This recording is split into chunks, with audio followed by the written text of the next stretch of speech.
สวัสดีวันนี้เป็นมื้อวันศุกร์เนาะมีร้านทรายจบโรงเรียนป .6 6th grade graduation for a lot of people coming to school a lot just กำลังเรียนแถวกันเนาะเรียนแถวเรียนคิวนะ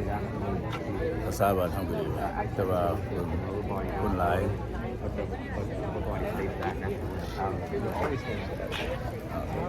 ใครเห็นว่ามีหลายๆคนอยู่ร้านของใครของมันเนาะว่าประเทศมื้อนี้แล้วก็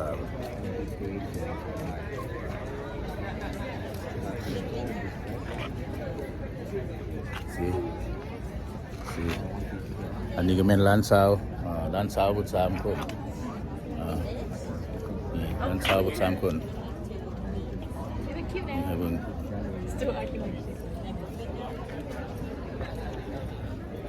นี่ร้านสาวบุตร3คน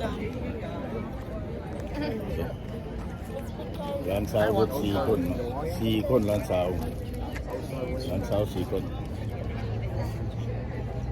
ให้ล่ะสบายดีลูกส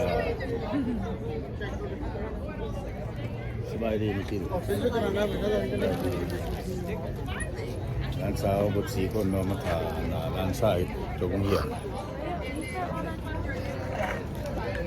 โอ้คนหลายมื้อนี้นะคนกำลังมา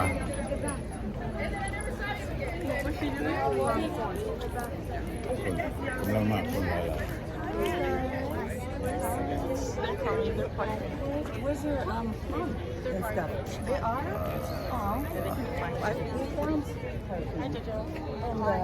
And just right behind. Is Jason already back there? Okay.